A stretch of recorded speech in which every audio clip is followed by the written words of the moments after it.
With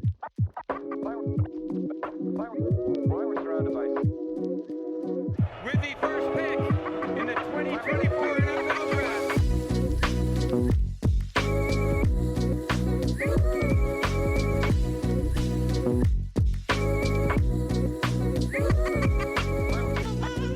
Welcome back into another episode of the Daft on Draft podcast. As always, I am your host, Cory Kinnan, fake Cory Kinnan on Twitter. Before we dive in, if you're listening on Apple, Spotify, wherever you're listening, please review the show. Please, if you can, give a comment. I love hearing feedback. So this scouting series is almost over. I think it's been a really productive conversation throughout the summer so far. Or the spring, I guess. We're not quite the summer yet. So to kick off summer scouting. We're going to continue on that avenue. And again, we only have corners, safeties, and offensive line left. So we're going to cover corners today. And joining me to talk about corners in a really in-depth episode, is Cody Alexander of Match Quarters. So Cody played DB. He's coached DBs, even at the college level at Baylor. So Cody is a wealth of information. He has matchquarters.com as his website, where he really breaks down a lot of schematic X's and O's things with defensive scheme and specifically secondary play. So I was really awesome. It was really awesome for Cody to join me and have this conversation with me. But again, it is kind of a long one, like the one with John. So let's go ahead and dive into that conversation. And again, this has been another episode of the Daft on Draft podcast. All right, continuing on our scouting series, what to watch for when scouting position X. We're almost at the end of the road here. We are into the secondary, talking corners now. And to break down cornerback play with me, I have Cody Alexander of Match Quarters. Cody, how are you? Doing great. Thanks for having me on. No problem at all. Again, I've been following your Substack for a while, following your content on social media for quite some time. So when I was looking for somebody to cover corners, it felt like a really natural fit. But Cody, before we dive in, I kind of want to know how you got to where you are today in the football arena, to where you've gotten, where you decided Match Quarters is where I want to go, and specifically your passion for defensive back play. Yeah, so I played defensive back my entire life. I played corner pretty much all my entire life. Played it in high school, played it in college, and then I've been kind of the secondary coordinator everywhere I've been, coaching at the high school level. Did about 10 years at the Texas high school coaching, Texas high school level, and then I was at Baylor for 3 years, 11, 12, and 13, as a graduate assistant, mainly focusing on defensive back play there. So I've kind of always been around it. In 2016, I decided to start Match Quarters just because I needed a creative outlet to get out there, talking about quarters play at the beginning, but then it kind of evolved into more or less just like being more trend focused, what's going on in the NFL level, college level, especially at the Power 5 level. And there's kind of interesting things that are happening in defense. I love defensive back play. I was a defensive backs coach. So I still try and find time to especially break down coverages. And then obviously off of that, how defensive backs are playing within those. Yeah. So when I had reached out to you about covering defensive backs with me for the series, corner specifically, you had said, I would love to. I think cornerbacks are the most misunderstood position. So why is it that you believe that corners are the most misunderstood position? So probably quarterback is the hardest position in sports to play, just because there's so much processing involved.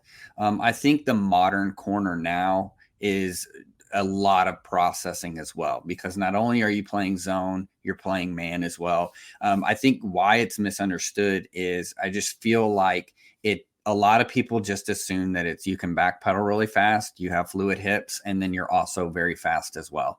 And that's really not it at all. There's guys that can run track that can't backpedal or can't even flip their hips or transition that. And I think also too, the processing in short yardage, playing in a phone booth a lot of the times. And then obviously as you expand out, people just don't understand the peripheral vision, understanding route releases. There's so much nuance to the corner game. I would assume too, probably quarterback, offensive linemen, and corners are probably the three most nuanced positions on the football field.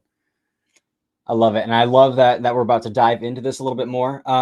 So one question I've been asking every guest that I've had on covering each of these positions and it's been a really good question, towards guiding the conversation. So for me, my listeners are going to be tired of hearing me say this, but I say that the one trait that transcends any position, like if you don't have this, it's not going to work, is that hip flex, that hip fluidity, Yes. the ability to flip hips, change direction, sink hips, whatever, that flexibility. And so that would be a huge non-negotiable for me at any position. But speaking specifically with evaluating corners, what are some of your non-negotiables? Like if a corner cannot do this, he will not see the field. Yeah, I mean, really, you have to be able to run to play corner. That's kind of one of those other non-negotiables, but it's more than just straight line speed. It's really just being able to have that transition speed. Remember, you're already at a disadvantage going backwards, right? So can you have that short burst? Are you able to maintain leverage? Can you play within a tucked position? Those to me are all of these kind of non-negotiables. When you're really looking at cornerback play, it's all about body position. And so do they maintain good body position? Do they keep their feet underneath of them?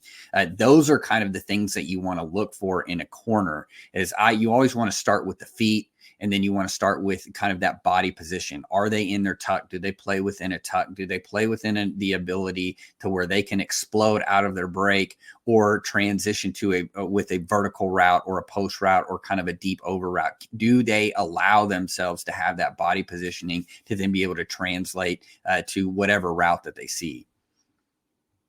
I love it. And corner is one of those positions where you don't see a lot of guys who run 4.5s. You see a lot of guys who run in the 4.55s, 4.6s at the NFL level, because that's it. These wide receivers aren't running 4.5s, 4.6s either. So having those guys that can stick with them is huge. So now let's get into the weeds a little bit. I have talked to a coach before who told me, he said he had a scout come to his school one time and tell him, nobody's coming to your school to watch his own corner. So the precipice of, for the most part, there's a lot of cover 1, cover 3 schemes out there that do want a lot of guys who can bail. But for the most part, NFL teams want guys who can play man, who want guys who are sticky in man. And a big part of that is being able to play press man well. So just diving into press man technique a little bit, let's work from the ground up. Kind of when you look at a corner's feet, when they are lined in press man, what are you looking for specifically? I'm looking for a narrow base. Even the taller they get, I still want a narrow base. I think that the little bit of a misnomer here is that you want your feet shoulder width apart, and that's not necessarily true. You want them within your shoulders. You actually want to have a real narrow base when you're in press. You want to have a flat foot stance, meaning that both toes are going to be even. You can have one slightly back just as kind of like an anchor foot, kind of like you would in off man, wherever your leverage is. But for the most part, you want to have your feet within your shoulders. You want to be a little bit knock-kneed. And I know that sounds a little bit something, again, no one ever wants to be knock-kneed, but all I mean by that is you want your knees kind of pointed in. You almost want to have like a pyramid shape or a triangle shape from the knee down to the feet, but the feet want to be inside the shoulders. You also want a corner that's going to have his hands at no lower than his knees. This is not the Deion Sanders flat back, bent over. I mean, people want to, again, there are certain people who are just absolute freaks. He's one of them. That doesn't mean that 99% of the other players need to be playing like that. So typically when you see this, you want to have a flat back. You want to look like you're sitting in a chair is what you want.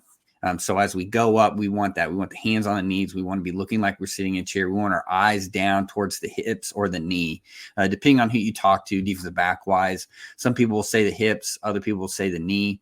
I know the knee sounds a little weird, but your knee is going to point where you're going to go. You usually can't lie. You can't point your knee to the right and then be going to the left.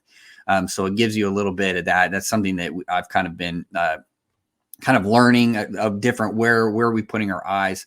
But that, to me, in press, it all starts with the stance. You can also be one of those where you can be too close. You want about 1 yard to 1.5 yards. I think the more that you watch cornerback play, the more you see it more of a soft press. I know we all love the Instagram where they're basically assaulting each other at the line of scrimmage. That's not football. We know that. Go watch in the NFL. You can't touch a receiver past 5 yards. So your skill level has to be very, very high. Hand placement has to be correct. What happens if you put your hands lower than your knees is the first thing you have to do is holster them. So when you bring them up to holster them, that's also going to make your back go up. And now I'm standing straight up, which is going to make your feet splay. And so they get wider. So I don't want toes that are duck footed. I don't want them pointing out. If anything, I want them pointing in. Some of the best corners, man corners that you'll ever see are pigeon toed. And they're a little bit bow-legged. Like that's one of the things, like if they're a little bit pigeon-toed and bow-legged, they're probably a freak at man coverage. Like that's just kind of like because of the way that the way that works. So that to me is what you want to look at when you're looking at a press stance. From there, it's all about the footwork. Where does their peer step go? Do they bring their other step? I call it proactive step. It's also called a peer step. What's their initial step? Does their other foot follow with them, or do they get wider? You have some DBs that'll take a peer step, but then they take another step to match it outside instead of bringing their feet in to come under them.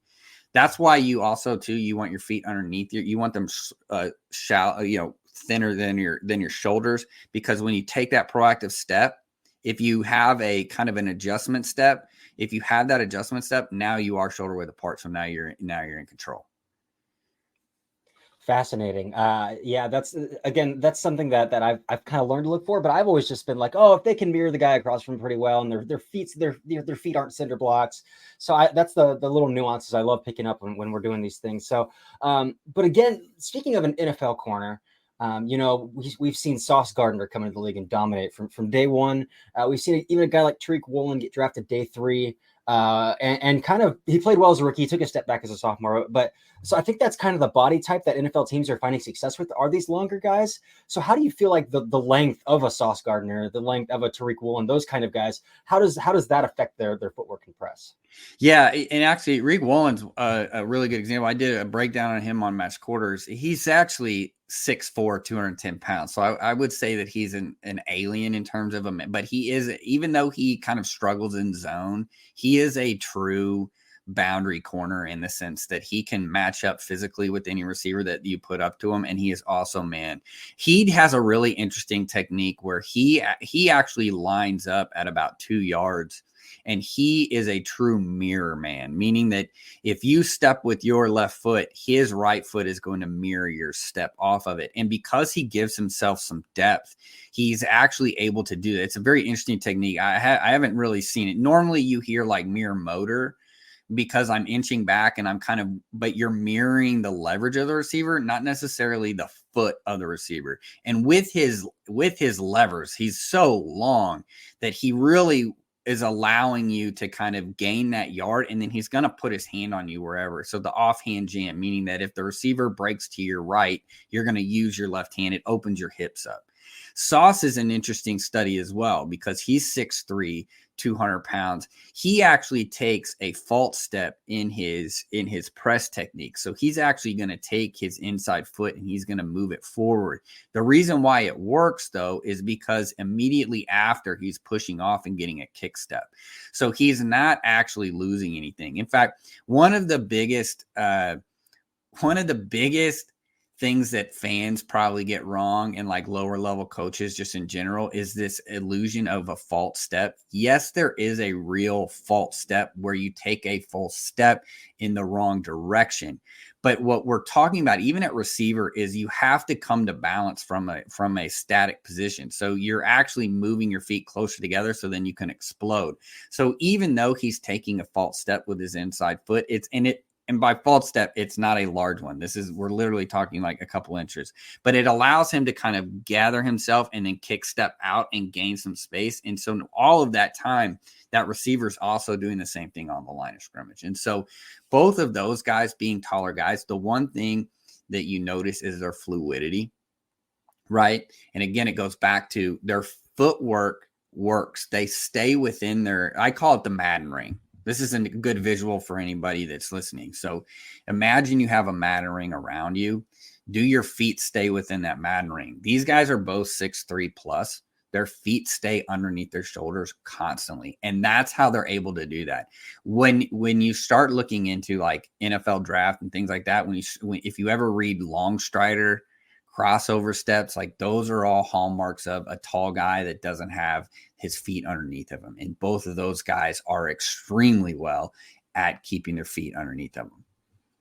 Yeah, and just for the listeners, when you see those like those long striders, those guys who get out beneath their base is the term that I've heard and that I tend to use as well. Those are the guys who tend to lose their footing then when they go to change direction. The guys who slip and fall down. Yeah. So I'm glad that we're sticking with kind of the Sauce and the Tariq Woolen, those guys who have the length to punch with a little more grace than So when I first started evaluating, creating draft content, I would watch a corner who had really good feet. And I'd be like, but he's not throwing hands. He's not throwing hands.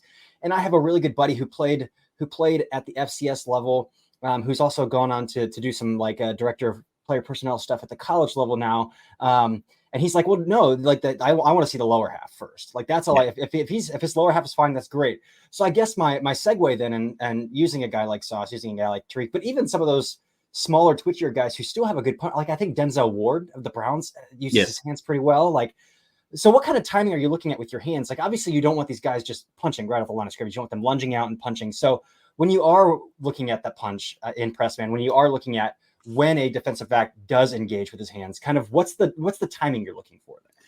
Yeah, it's really more of a cutoff tool. I call it a steering tool.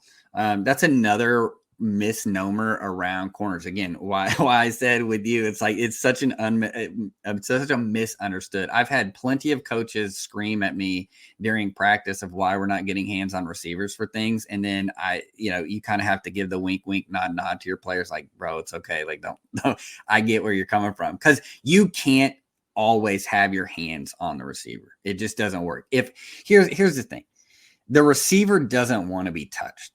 And if he really doesn't want to be touched, he's not going to allow you to touch him. Now, we have these shots of like L'Jarius Sneed, who's probably one of the better ones, or like AJ Terrell, who's pressing like 70% of the time. But like Sneed, who does the true like punch press, if you really go and break those down, it's all cover two. So he has a primary safety on top of him. So he can take a chance. If he misses, then he gets in trail technique and he's fine. So what you really want and you're looking at is footwork. We're playing basketball. Most of the best corners are really good point guards, like defensive point guards, right? Because they can stay in front of the lane. They can stay in front of the defender.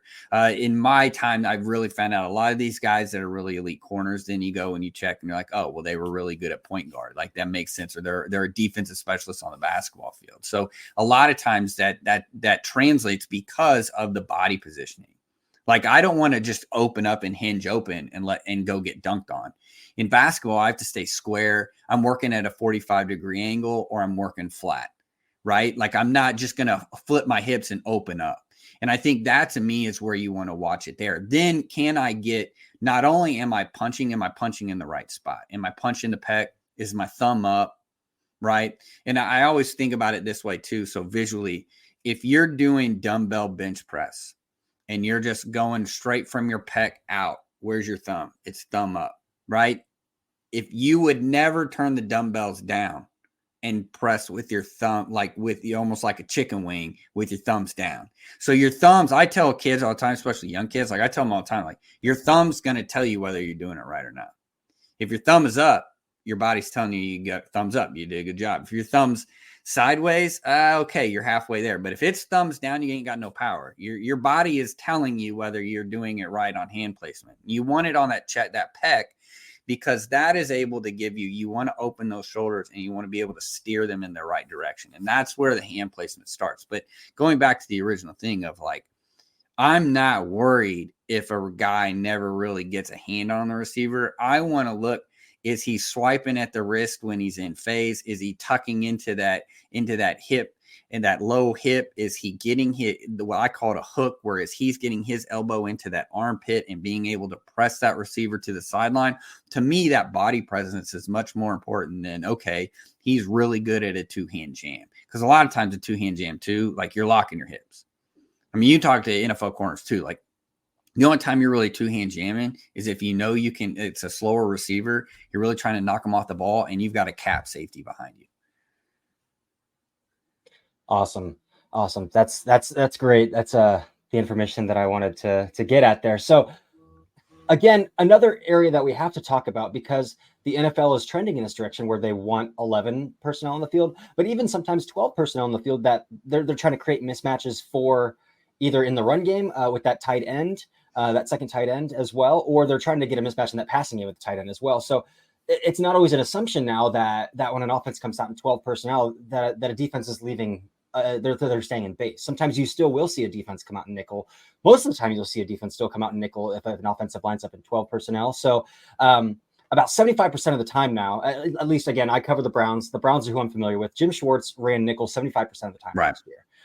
So we have to talk about nickel corners and kind of how that differs from outside corners. And so when we're talking about press technique, everything that we covered, kind of what changes when you're asking a slot corner then to line up at the line of scrimmage? Yeah, so this is not necessarily press anymore. We're talking about catch coverage. We're talking about scooch. So now we're going to be kind of in no man's land, 4 to 5 yards off. And now, because you have to be, if you press, if they're on the line, you can press. Usually the rule of thumb is if they're on the line, you can press. If they're off the line, then you're playing catch. Just because they have the option of motion, right? They're kind of they can move across. Therefore, I don't want to press, and now I have to arc all the way back. I would usually want to stay at about linebacker depth. So now all we're doing is we're changing it in front. Instead of like a press technique, now we're really more of like an inch technique, a kick step, something that's going to be really shallow, really quick. We're going to have our feet anchored in the ground, and we're really reading the departure speed of the slot. The slot's going to tell you what the route combination is going to be, or if it's going to be a run. And so being able to read and react off of that. Also understanding, where are your dividers? Do I have a post safety or do I have a cap safety? Cap safety is going to stay on the hash. Post safety is going to be in the post. So like that changes your leverage. Are we funneling to it or am I funneling out? What's the width of the receiver next to me? This is why I think people just think this isn't Madden. I can't just take a corner with skills and attributes and then just say, oh, well, he'll be great in the slot. This is why some guys can't ever transition to the slot, because not only do you have to know the primary coverage, but you have to know what everybody's doing in that coverage. You're essentially a safety if you really think about it, because you've got a toe in the linebacker spot, but then you got a toe in coverage. And so even if you are, here's the other thing, college is really hard for slot corners to figure out whether they're good or not, because we play so much bracket at the college level. And all bracket means is that slot corner is going to be outside leverage, and he's got all of 2 up and he's got all of 2 out. And he may have safety help, but the overhang technically is the safety coming from the table. So when you're trying to project a guy into slot, you really want a guy that can move really, really well in space. He can tackle well in space. And then he's sturdy enough that if he has to be near the box, that he can play as an overhang. Even at the corner level, because unless you're the Cowboys or the Browns or now the Commanders, and you're just going to play cover 1 on every down for the most part. I know it's hyperbole, but then you don't necessarily need a third corner. You need somebody that can play in a lot of different spaces. So what you're really looking for is, can he play in a phone booth? Is he physical at the reception point? Is he physical with receivers? How does he play? Like, for instance, if I'm going to be looking at a college corner, I want to know what's he look in, but I'm trying to project him in the slot. What does he look like as a nub tight end? When he has a nub tight end, how is he fitting the box? How is he coming into the box? Does he have a natural feel for where he fits? Is he just running up the field, or is he backpedaling at the point of attack? Like, to me, those are things that translate. So I want to find things that translate into the slot. I want to look at condensed formations. I want to look at any time he's in corner over. I want to look at any time he's up against a nub tight end, because those are going to give me an ability to do that. The other thing, too, with these guys is typically we're not seeing the 6'3" corner moving into the slot. Jalen Ramsey, again, we're talking, who has played some of that star position for the Rams and for Miami. Again, we're talking about another kind of a freakish athlete, right? A guy that can play everything. But when I'm trying to project that, I'm really looking for somebody who can play in short bursts and in space. Awesome. So I want to stick with man coverage a little bit longer here, but I just kind of want to go over those same principles that we hit on in press man and talk a little bit about how things shift when you are still in man coverage, but you're playing 5-6 yards off the ball. So, what are you looking for in terms of feet there? What are you looking for in terms of hands there? Yeah, so this is really where the separation between philosophies starts to begin. Are you a kick stepper, slide? I call it slide. You're a shuffle guy, or are you a march back pedal guy? I really think it depends on the DB. This is probably another thing about defensive back play that a lot of people don't understand is not everybody can back pedal. There's guys in the NFL right now that are not great at backpedaling. So they have to use it as a transition tool instead of an actual fundamental tool. I'm not a big march guy. And what does that mean? That means we literally are marching backwards off, right? We're picking our feet up. We're putting it down. I don't like that because there's a tendency against quick game that you have to really throw yourself into a break. And so what does that do? That brings your back up. I've got to really kick it. That's when we get these bucket steps. That's when we fall down. I want feet underneath of me. As we started at the very beginning, I want my feet in the Madden ring. I want my feet underneath of me. I want to be able to transition off of that. Typically, your smaller corners are going to be the guys that can just live in back pedal. Just because they can always kind of keep their feet on. A good example of this is like Darius Williams for the Jaguars. Now going to go with the Rams. He's 5'9". Okay, his feet are underneath him all the time. But and another good contrasting example is like the Jets. Okay, you've got Reed on one side that's about 5'10". Then you got Sauce on the other side that's 6'4". Sauce, if you really watch him, he's not living in back pedal all the time, right? He's a kick stepper, right? And I think Sherman really allowed that to be part of the kind of conversation at corner of, he kind of developed this within that Carroll system, developed that kick step and really made it okay to be a kick stepper. Right. And I've even had it where I had both Division I corners. One could beat the drum, inch technique. He could do all the backpedaling. He looked great. The other one was more of a physical freak, but he just couldn't backpedal. He had these big clown feet. He was tall. He's about 6'2". And so it was just, he was longer. He needed it. Once I started really working him at a kick step, it just was like a light went off. He could transition better. His hips were more fluid and he could get in better body position. And so to me, when you go to off man, you've got to really understand, one, what is your plan through the quick game? And then what are you going to be on the transition? So are you more of a transition backpedal guy? Can you live in a backpedal? Because even in a backpedal, there's a tendency in a backpedal to stand straight up. Okay. And when you stand straight up, you got to drop down to break or you're going to bucket step. And so again, if you're a smaller corner, typically don't have issues with that. So I've always been kind of, I call it slide or kick step, shuffle, however you want to do it, but keeping your shoulder square is key. Tilted is typically you don't want to be square anymore. You want to be more open. You want to have a transition. I always look at it like in track is like if I'm getting the stick in track from a relay, I'm already working down the lane. So like I'm going to have my hips at a 45-degree angle so I can either come back or I can go forward. And so it's kind of that same mentality in this. My shoulders are square. My hips are kind of at a tilt.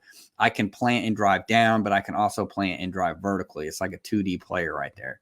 What you don't want is to get, butt to sideline, shuffle, crossover, all of that stuff. We don't want that. Off man is kind of a dying art just because press is easy. And I think like that you said it at the beginning, is like no one's coming to watch a zone corner. And I agree. But the more that we're playing quarters in the NFL and the more that we play quarters at the college level is this, and the more offenses start using condensed sets at the college level, we're going to see kind of a rebirth of off man. It's something that needs to be taught. I actually, in fact, taught off man first. And I told the kids you had to earn the right to press because it's much more technical.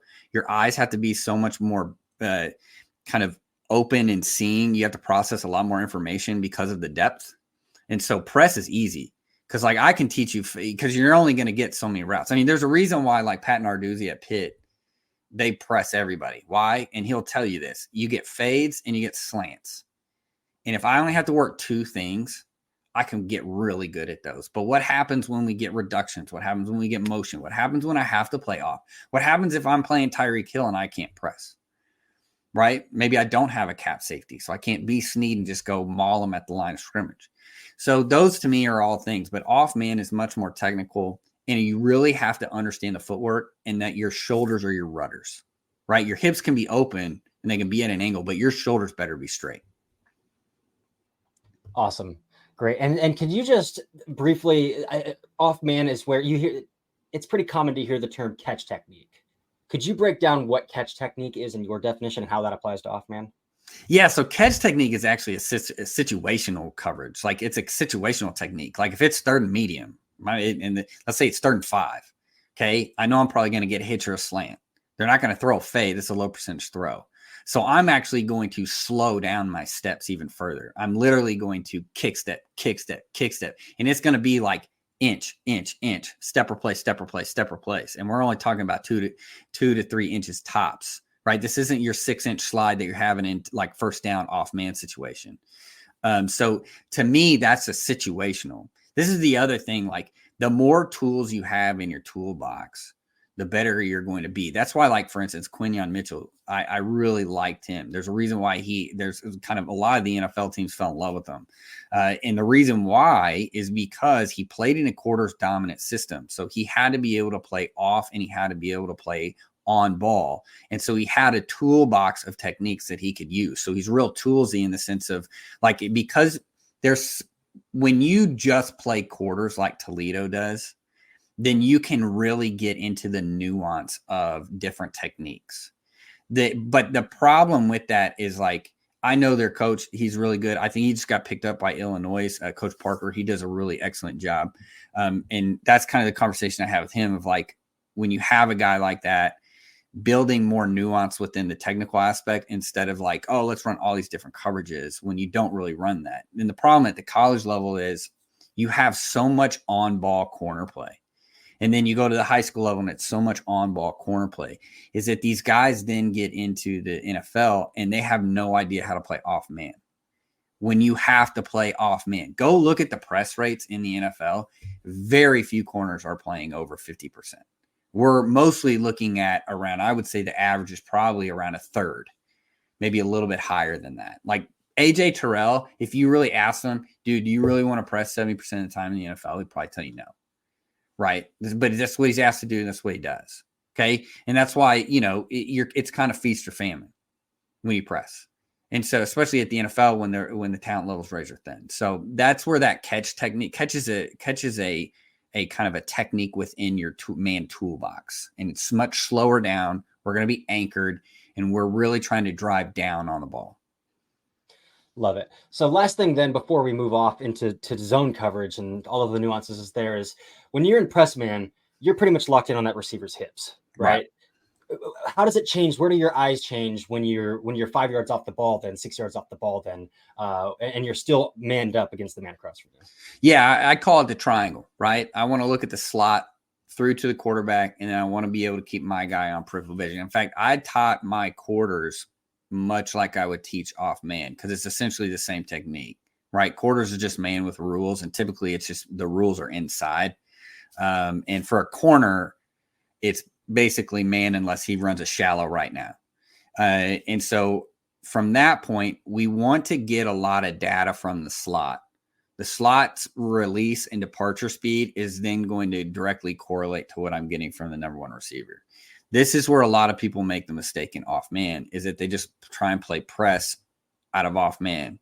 And so you can actually steal a look when you play off. And so part of that is being able to then predict what I'm getting. And then 2, off of your peripheral vision, reading the stem of the release. I think the spray of the receiver release, if you really start breaking it down, this is something I did this offseason. It's like I got some really cool was talking to a college coach and they had this spray chart. And so I was looking at it and then I started watching more and more film. And you're like, I've always talked about angle of departure, but like really when you break it down, most of these routes have correlations to the release. And so once you start figuring out what that correlation is, then you can start predicting what your receiver is going to do if it's the slot, or then if you're getting that release, what is your receiver running? And so from there, understanding your leverage and then the spray of the release. So there's a lot more processing going on, and which is why some corners just can't ever play off. They need to have that physicality. They need to be close. They need it to be a quick trigger so they don't have to process. That's typically where you're going to see the struggle, is in that off man, is processing all of the field vision. Think about it this way. If I'm in press, I'm like a horse with blinders on. I can only see one thing, and that's the receiver. But as I move back, those blinders come off. Now I'm seeing everything. I'm seeing the people walking around me. Maybe somebody, is walking beside me all of a sudden. Now, and so you hear about, like, just using the horse as an example of, like, you don't want to spook. Some guys get spooked when they take the blinders off. And so what you don't want is that. So that's why I always started with off man, because it's much more technical. The field is a lot larger. There's much more to look at. Awesome. So I think that's a really good place to transition then into talking about zone coverage, because you did say, quarters is basically man with rules, and whether those rules are, palms, where if a guy's coming vertically at you, you're going to match. It's a lot of matching in quarters. Yeah. Match quarters. That's fine. So when you are talking specifically, we could start with quarters. So, what I'm just interested, this really has little to do with evaluating, but what were the principles that you mainly abided by when teaching quarters, and kind of what are you looking for in the eyes of your corners in quarters? Yeah. So really with the corner, it just is, it's off man, right? Maybe we have a little bit more depth because we're trying to play zone. I may have help underneath. Like if I'm to the passing strength, we're probably going to build a box. So I may have the overhang in the low or the short. Maybe I have to assume I'm not. Safety help maybe on anything inside. But like I always told corners, you signed up to defend fades. Like nobody signed up to defend the dig, or, you signed up to defend fades and slants, right? Because that's what you get in press.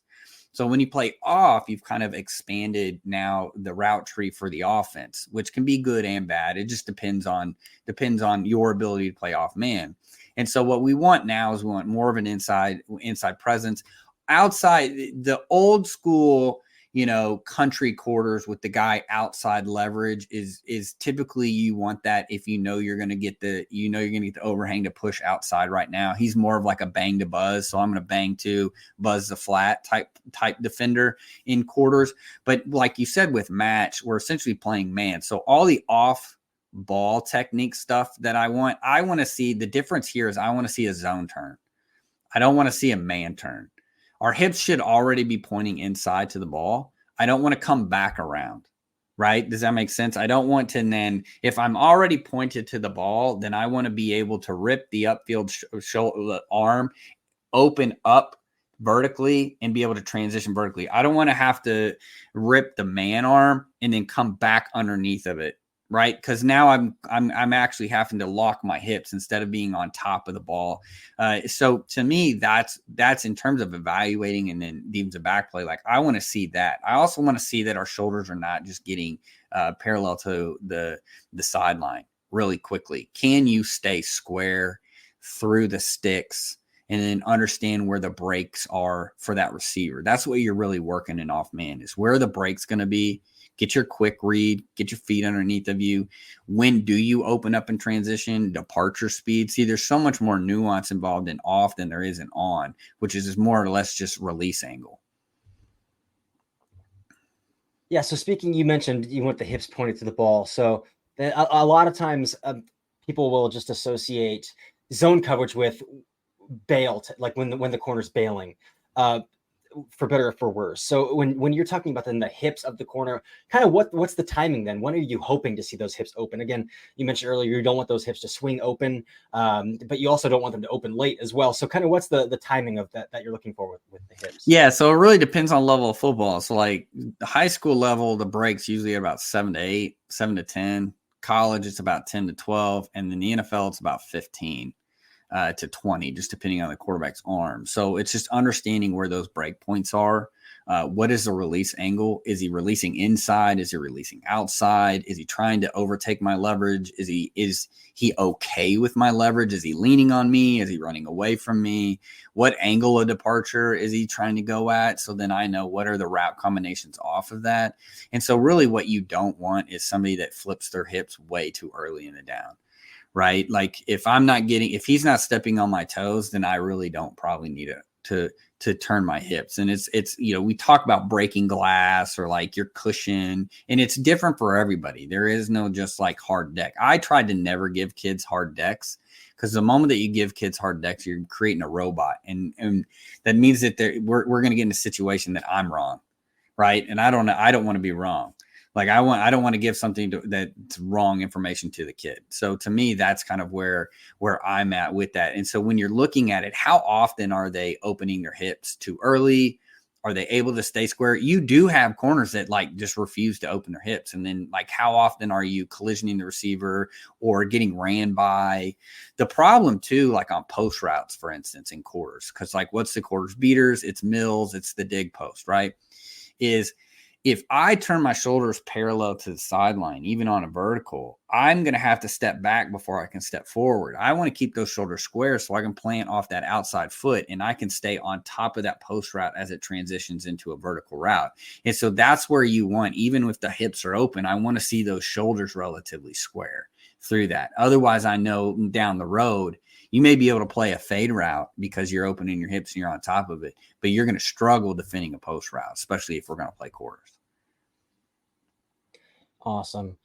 And again, we hit on this in man coverage. So 75% of the time teams are playing three corners on the field. Playing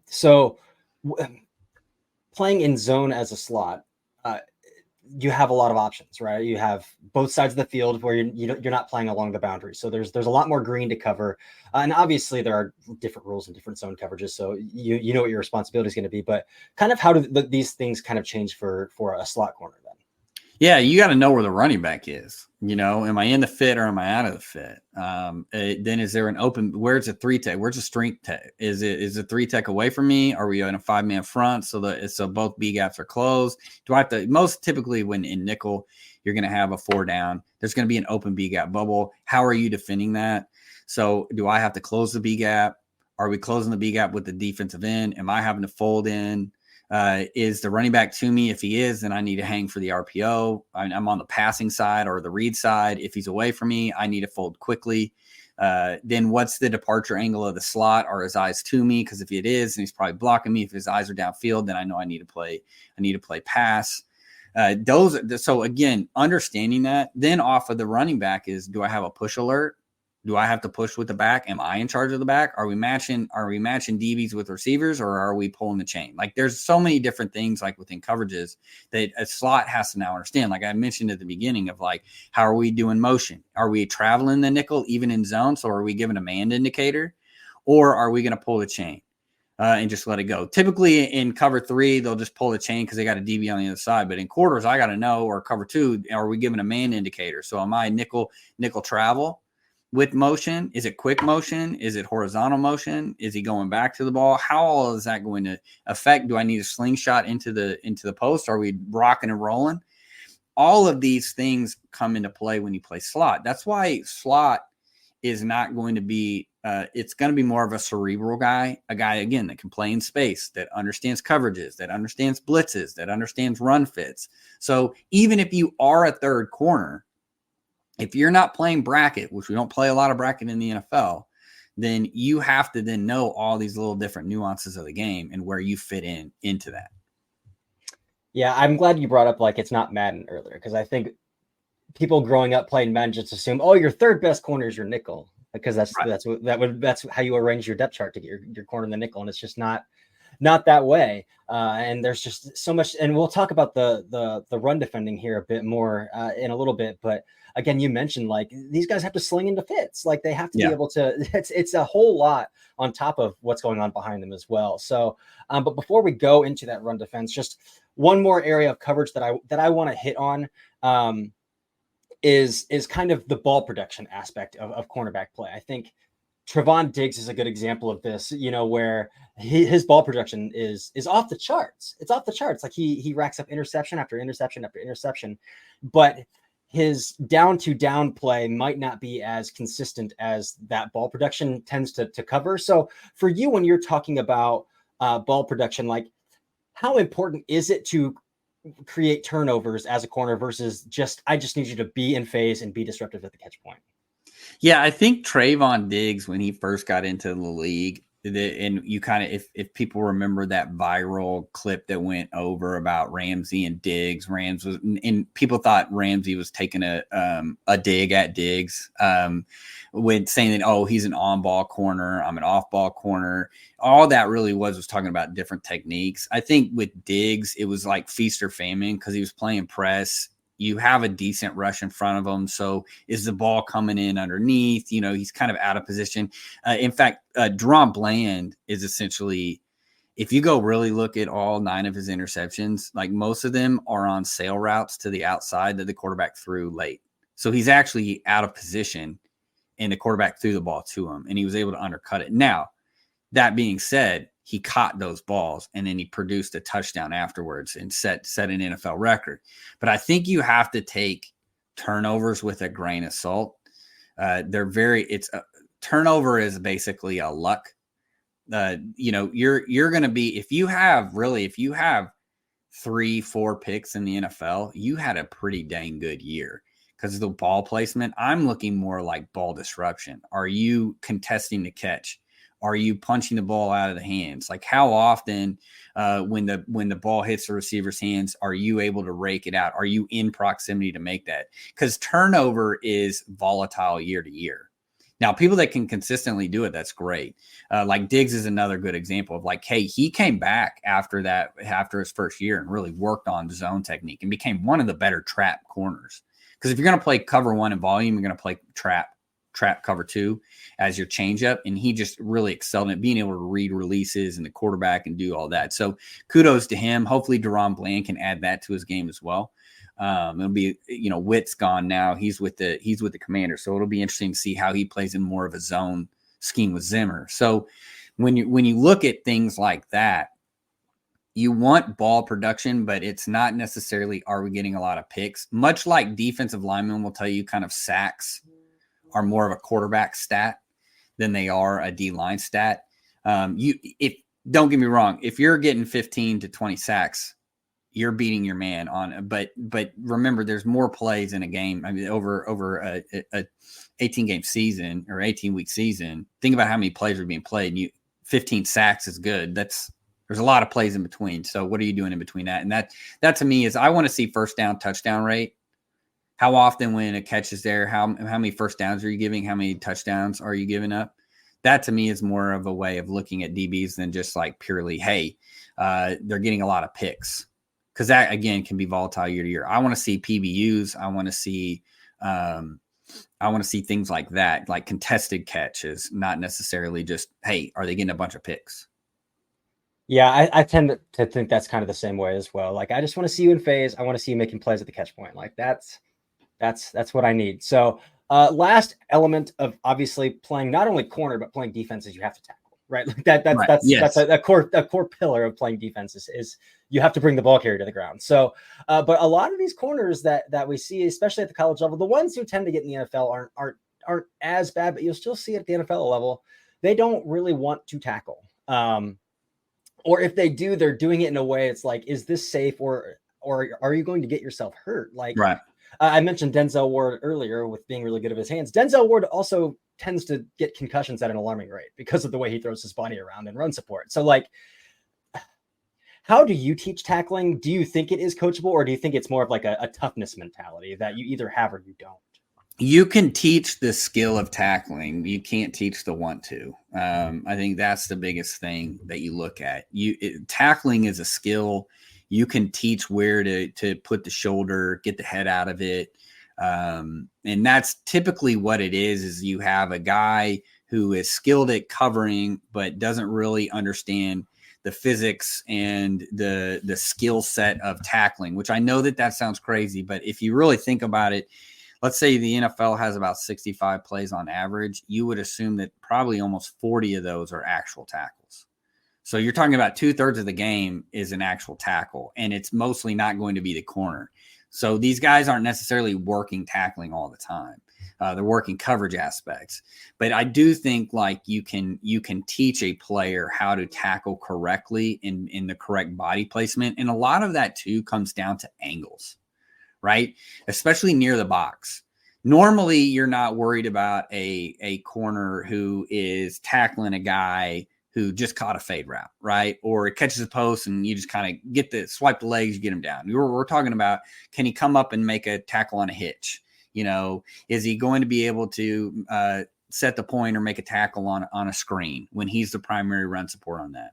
So those are the things that you can work in closed spaces, but a lot of it comes off of leverage. A lot of it comes off with how are you being taught, like where to put your shoulder, right? Where you don't want your head across. And to me, those are all skills that have to be taught. And one of the things that has always kind of been a problem with the NFL is that the tackling aspect of it, right? Is just like it is becoming a bigger part. Trust me. There's a guy who does consulting out of Scotland, Richie Gray, and he does an awesome job. His bags are starting to show up more and more across the NFL, and he's being asked to do more and more consulting in the NFL. And the reason is just because you want to maximize when you get a make contact on a runner, you want to make sure that he's coming down and you're doing it correctly and keeping the head out of the game. Awesome. So again, talking about the slot in terms of run support, we've talked about, if you're going to be on the field 75% of the time and we're taking a linebacker off the field to get you on the field, then we need an element of, you can step into the B gap. You can step into a contain role every once in a while. Just going back to the importance of the nickel, and it's not just like, oh, this is the third corner who doesn't play outside, he has to play. No, there's like a lot to it, especially on the cerebral aspect of it. But Cody, one last thing that I always want to talk about with every single position as well, and this is kind of how we'll wrap up as well, is defining what is coachable versus this is a trait that you either have or you don't. Like, I think flexibility is one, like that's hard to opening up a kid's hips is really hard. Some of that, the mentality aspect, like the toughness you were talking about, like you can't teach, like, so there's some, I would say intangible aspects, but also some physical aspects that you just can't teach. So when you're talking about the cornerback play, and when either my listeners or those who create draft content or evaluating these college players coming to the NFL, when we're looking for like, yeah, he doesn't really have that right now, but he can get there versus he doesn't have that. And I don't think that's something that he can learn or grow into at the NFL level. Kind of how would you break those two things down? Yeah, I think when you're looking at corners is I want to see, are they a one-trick pony? Are they really good at press? But then when I see them in an off-ball situation, they struggle, or is it vice versa where they're kind of better when they can see the ball, but then when they're on ball, they kind of struggle. Like you said, hip flexibility, being able to turn and run, those are kind of innate things. You can kind of see that as hey, how is he transitioning in the run? How is he matching up? Is he always behind? Does he use his speed to catch up? Because those are some things like, look, if you're a 4-3 corner but you find yourself always constantly in, kind of a trail position, and now I'm out of phase and I have to run all the time, but I'm able to catch up. Like those are things that, how often are we out of phase, right? How often? That's why I think contested targets are a much better way of tracking things. Is like, how often is that person actually around the ball when he's being targeted? From there, I think a little bit of footwork can be fixed. But for the most part, their natural alignment, I mean, it's probably not going to change that much. There's some things that you can correct. It's almost kind of like when you talk about like a quarterback's throwing motion, it can be fixed to an extent. Running form can be fixed to an extent. But at the end of the day, like our genetics are our genetics, and so that's kind of what you want to see. Sometimes too, like if a corner is too physical, that's usually a red flag of like, okay, what are we going to do when the skill level's even? If you're going to be over aggressive and too physical, you're probably going to lose out more often than not. So I want to see somebody that kind of keeps a cool head, is always around the ball. But yes, I do agree with you. There's certain things that can be fixed at the next level. Like, for instance, Derek Stingley's probably a good example of, like, he played on ball corner. He goes and plays in cover 2. Lovie Smith probably hadn't played cover 2 since high school. And then it took him a while to figure it out, but now he's one of the best corners in the NFL. So, like, the skill translates across. It's just, you've got to have time as you go across that processing skill too. That's not something that you necessarily as a draftnik can he process? You can maybe get a glimpse of it when you can look at off ball. Don't just watch press clips, watch their off ball clips as well. What do they do against a reduction or a condensed set? Because to me, those are things. How are they communicating? How are they transitioning? When my receiver runs underneath, am I just standing there, or am I trying to find work? Like, those are all things that you can look at that translate to the next level. I love it. All right, Cody. So, about to wrap up here. I always like to give my guests one opportunity. Is there anything else that we missed that you think is vital to the cornerback position that you feel like we need to throw in here at the end?